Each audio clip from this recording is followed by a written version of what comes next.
자, 첫 번째 재판은 어떤 사건이죠? 네, 20대 남성이 지난해 12월 6일 새벽에 전 여자친구를 기절시킨 뒤에 감금하고 이튿날 경기도 한 야산에 이게 좀 말씀드리기 무겁습니다만 아직 숨이 끊어지기 전 상태에서 안매장한 혐의를 받았습니다.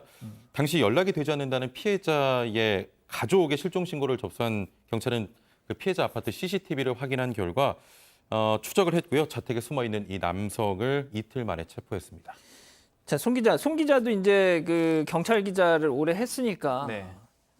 보통 안매장 사건, 살아있는 사람을 안매장한 사건 혹시 취재해 본 적 있어요? 아니요, 그런 적은 없습니다. 뭐 정말- 영화에서만 본 것 같은데. 그러니까요. 네. 너무 살아있는 저도 사람을. 주말에 이거 보고 충격을 받았는데 맞아요. 도대체 왜 이렇게 한 겁니까? 이거? 네. 알고 보니까 연인 관계였는데 헤어지자고 하니까 일단 격분을 한 겁니다. 알고 보니까 2015년, 2018년에 각각 탈북을 한 탈북맨들이었어요. 근데 그 이후에 이제 연인으로 지냈다가 헤어지자고 한 겁니다. 그리고 헤어졌다가 남자 쪽에서는 다시 만나자고 따라다니기도 했다고 합니다. 하지만 거절을 당했고요. 그러다가 지난해 12월 6일에 피해자가 다른 남성과 함께 집으로 들어가는 것을 목격하고 이렇게 범행을 저지른 걸로 파악됐습니다. 자, 그럼 여기서 첫 번째 재판 체크포인트 짚어보죠. 그렇습니다. 그녀는 살아 있었다. 승현님, 불과 딱 보름 전이었대. 보름 전까지도 사귀고 있었던 동거까지 했던. 예. 이게 어떻게 이럴 수가 있습니까? 예? 사실 뭐 이 남자의 그 성격은 조금 이따 말씀을 드리고 이게 굉장히 극단적인 과잉 살상의 형태를 보이는 거잖아요. 첫 번째 그 피해 여성을 일단 폭행을 해서 정신을 잃게 만들고 친구집으로 데려갑니다. 친구집에서 감금을 해요. 감금하고 난 다음에 너 잘못했지, 딴 남자 만났지 이러는데 이 여성이 거기에 대해서 말을 듣지 않자 여기서 성폭행을 합니다.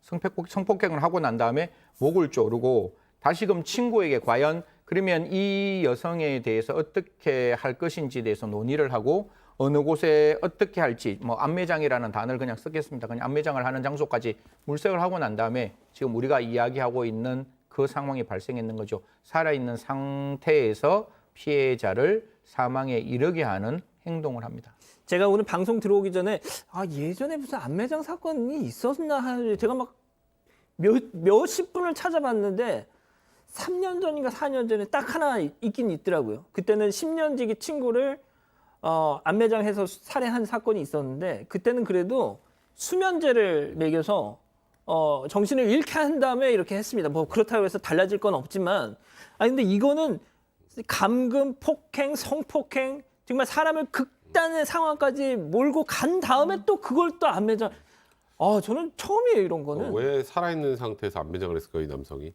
징벌입니다, 이 남성한테는. 그러니까 나를 안 만나고 다른 남성을 만난다는 거에 화가 나서 폭행하고 감금하고 성폭행한 다음에 그 다음에 살아있는 상태로 지금 저도 이 생매장이라는 단어를 쓰기가 좀 굉장히 좀 그런데요.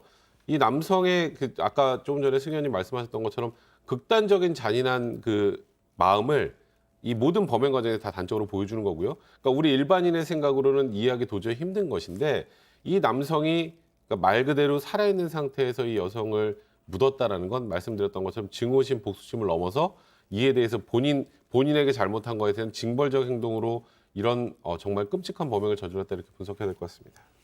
자, 그래서 재판부 판단은 어떻게 나왔습니까? 결론부터 말씀드리면 징역 35년을 선고를 했습니다. 또 10년간 위치 추적 전자장치 부착 및 신상정보 공개 고지, 사회복지시설 취업 제한을 명령했는데요.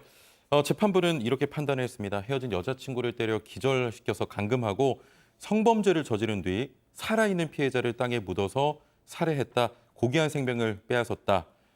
범행 경위와 동기 또 정황을 고려하면 피고인의 죄책이 매우 무겁다고 말했습니다. 변호사님, 그런데 이게 무기징역이 안 나올 이유는 또 뭔가요? 저는 사실 이 징역 35년은 도저히 이해를 못하겠습니다. 그러니까요. 이 판결문의 마지막에 보면 피고인이 범행을 대체로 인정하고 반성하고 있는 태도를 보이는 점, 다른 처벌 전력이 없는 점을 양형의 이유로 삼았다는데 이게 반성하면 해결이 되는 문제입니까 이게? 그러니까 피해자가 그 처음 범행 시작부터 마지막 사망할 때까지 그때까지 겪었을 그런 극단적인 고통을 감안한다면 이게 양형으로 참작을 해서 감형을 해줘야 될 사유가 되는지 물론 유기징역을 선택할 경우 유기징역이나 금고의 상한형은 50년입니다만 최대 가중하면 50년까지 뭐 조주빈 같은 경우도 40년 이상형을 선고받지 않았습니까? 이 사건이 조주빈의 그 소위 말하는 물론 비교 대상은 좀 다르지만 예. 그 사건과 비교를 할 때 이게 징역 35년이 과연 적정합니까? 아니 사람 한 명을 살해하고서 무기징역 받은 경우 있잖아요. 시신훼손하고 막 이런 경우에. 이 사건은 사실 좀 현실적으로 이 형량을 이해하기가 좀 어렵습니다. 자, 송 기자. 그리고 지금 이게 이 과정, 범행 과정에서 같이 거들었던 공범도 있잖아요. 네. 공범은 근데 혐의를 부인하고 있다네요. 네네. 다소 이해하기 어려운 주장을 했는데 가담은 했지만 죽어 있는 줄 알았다 이렇게 주장했습니다. 죽은 그러니까 사람을 묻었다. 네네. 자기는? 처음부터 본인 도와달라고 왔을 때부터 처음부터 죽어 있는 줄 알았다. 그러니까 죽어 있는 사람을 도와달라는 줄 알았다고 주장을 했는데 살인 과정에는 참여하지 않았다고 주장을 해서 이제 처벌을 좀 줄여보려는 의도로 파악이 됐습니다. 자, 뭐 당연히 인정을 받았을까요? 안 받았을까요? 아니 감금 현장에 20시간을 같이 있었는데 몰랐다고요? 그건 현실적으로 좀 이해가 안 되죠. 그러니까 재판부는 좀 법률 용어로 혹시 몰랐다고 자꾸 주장하지만 최소한 미필적으로나마 피해자가 살아있으면 충분히 인식하고 있었을 것이다. 다만 지금 이 범행의 전반의 과정을 주도적으로 한 게 아닌 공범이기 때문에 징역 7년을 선고했습니다. 승희 의원님, 그 짧게만 좀 부탁드릴게요.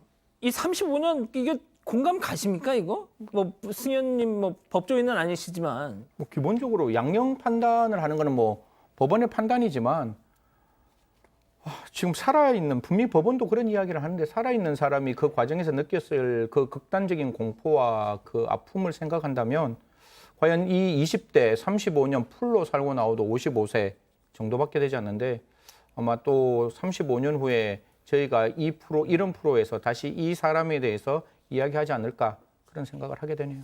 자, 항소심 재판부가 조금 현명한 판단을 다시 좀 해줬으면 좋겠네요. 자, 첫 번째 재판 이렇게 마무리하고요.